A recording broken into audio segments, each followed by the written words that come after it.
Okay, this is the vlog for June 26th. And as tends to happen when I get near the end of my scheduled 2-month break, I can feel the days rushing past me. A little bit like the little spider or something that is rushing along the edge of my screen right now. Just the other day, I was in the pantry and accidentally stepped on a spider, a big wolf spider, and I freaked out, and somebody else had to dispose of it. I don't remember if I mentioned that on camera. I'm fine with living spiders, especially little ones like the one that's quite literally crawling along my screen right now. I swear, if it crawls over the camera, I'm going to laugh my head off because it's probably seem about a million times larger than it actually looks. The only reason I can see it at all is because it's moving. Although, oddly, it is bright red. I hope it's a spider and not like a tick or something. Down it goes. Well, this isn't supposed to be about spiders. So today at lunch, I had a hankering for cookies. I got Subway for lunch, and they have cookies at Subway, but I didn't order any. I thought perhaps if I still wanted cookies after I'd eaten my lunch, then I would go back to the counter and order some cookies. And I did want some cookies after lunch was done. I can't keep my eye off the spider. I did want some cookies. Sadly, there were 4 people in line to order their food now, and I didn't feel like waiting for them to finish to order my food, to order my cookies. So what did I do? I got in my car and I drove for 10 minutes to the Redmond Town Center, then walked for 5 minutes from where I parked my car to find the cow chip cookie stand. And I had a couple of cow chip cookies, which cost way more than the cookies at Subway. Now, I love cookies. I actually really do. I don't advertise that much because it's one of the few things in the world that I will just gobble up without really even thinking about it. If there's one of those little plastic things of cookies, they usually have 2 dozen. If I'm left to my own devices, I'll usually eat a dozen, and then if there's still any left, I'll eat the rest the next day. So, I don't tell people I like cookies. Instead, sometimes I get muffins or cupcakes, which are completely inferior in my mind to cookies. No offense to people that like cupcakes or muffins. No offense to people that make either of those things. If you want to get on my good side, chocolate chip cookies are an excellent. I also like peanut butter cookies. And my mom makes these amazing cookies around Christmas time, which are mocha chocolate chip. Mocha chocolate chip. Yeah. So it's mocha chocolate fudge on a chocolate cookie that has chocolate chips in it. And also have walnuts, because they're healthy. So, while I was down getting my cow chip cookies, that spider is still here. That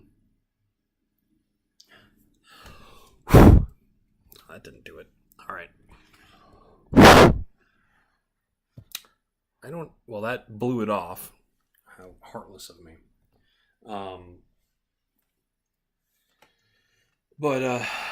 Yeah, I was down at the Redmond Town Center anyway, and Uncle's Games was there on the way back to my car, and I stopped in. Now I've had the D&D books for a couple of weeks now, but I've sort of lost where I was with making the adventure that I planned on hosting for some friends. I ran into the logistical problem that I don't really have any tools for making maps or stuff to play on. So I didn't really know. I wasn't thinking about that when I went to Uncle Games. In fact, I was thinking sort of, there's nothing really that I even want for my D&D. I can make everything that I need. There's a host of online tools for that sort of thing. So I don't really need any more source material. Although I noticed 2 things while I was there. One was an an adventure book called The Curse of Strahd, which takes place in Ravenloft, a very cool Victorian gothic horror setting, most famous for its vampires, but also loads of other undead and sort of classic horror creatures like werewolves, ghosts, that sort of thing. However, that book I want to say was $40-$50. So I sort of said, maybe I'll look for it on Amazon, and it's still pretty pricey on Amazon, but considerably less than 50. They did have something else. They had 3 boxes actually of these.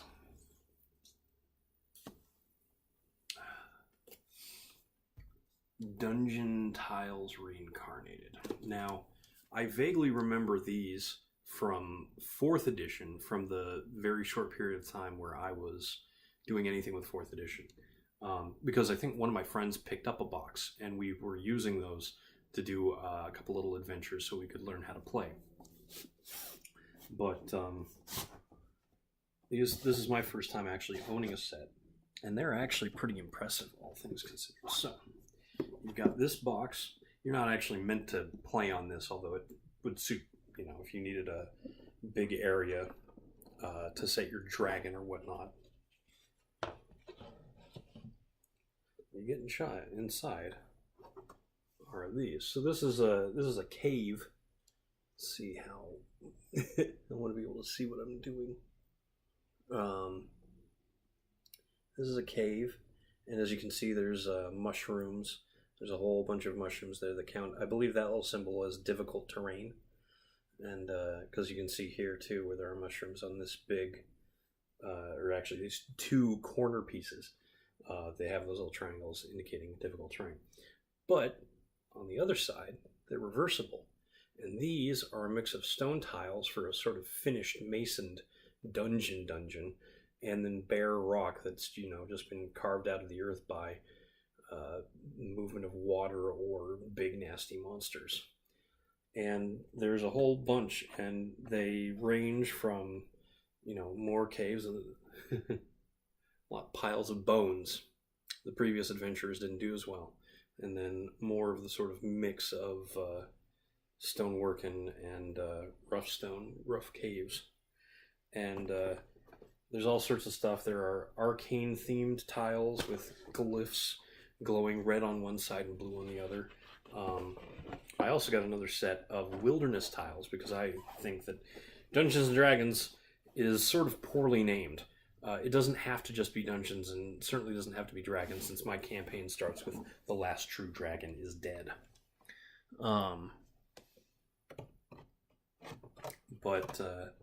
Yeah, the reason I got these, honestly, I am such an impulse buy kind of guy. The reason I got these is they were only $25. And, I was just complaining about the cost of a adventure being $50, and here I am spending $50 on not even an adventure, just a whole bunch of tiles. But these are ultimately useful. The ability to create terrain is such a useful tool to help the players, understand where they are, and it encourages them to get miniatures to represent their characters and customize those miniatures as they see fit, and then use them as playing pieces. All of this kind of works together because the imagination is powerful, but it works even better when it's inspired by visual things, seeing other people play, hearing stories from other people and their campaigns. All of these things influence the way you play and the way you think, and instead of limiting your creativity, it opens up possibilities that you never would have considered normally. When I say that the tavern at the Tip Atoll Tavern called Land's End Tavern is actually built into the side of a huge pine tree and a set of scaffolding that rises up above the water, that's a neat image, but it's even better if I have a little cabin tile on the edge of some water, and I can create sort of the beach itself out of some other tiles, which is what one of the things that the Wilderness Kit allows me to do. So I am very, very happy with this, and I think I could have a lot of fun running adventures this way. It's a lot of money to spend. I've already spent $250 worth I've only actually spent, let's see, $50 today, $50 on the player's handbook, and then all told, I think the other 3 books ended up being about $120. So yeah, $220. I haven't actually played the game yet. And I spent $60 on a Gundam game that I haven't played at all since yesterday, and probably won't play again. And well over $200 on Warframe at this point. And again, I can do this with some level of relief, because none of this stuff are plastic miniatures, model kits, transforming robot toys, all stuff that takes up a lot of space that I am rapidly running out of. This stack of books and tile sets all together is probably maybe, well, it's 8 by 11 roughly, and then maybe another 6 inches tall. That'll be another 2 inches with the second box of tiles. I'm even thinking about going back and getting a third box of city tiles, sort of to make the tavern look a bit nicer, and hopefully include some little decorative tiles inside. So, yeah, that's what I've been thinking about today. I have to experiment a little bit more. I also found a program online that lets you create a stat block for monsters that very much mimics the look of the stat blocks in the monster manual, which is nice because those are very easy to read, and even the way I have formatted my notes is inferior to the way these are presented, and it's basically a lot of markdown. A lot of cool templating stuff, and a bit like editing a wiki page, which I have a little bit of experience with. Anyway, I'm Eric Spornitz, and tomorrow will be better.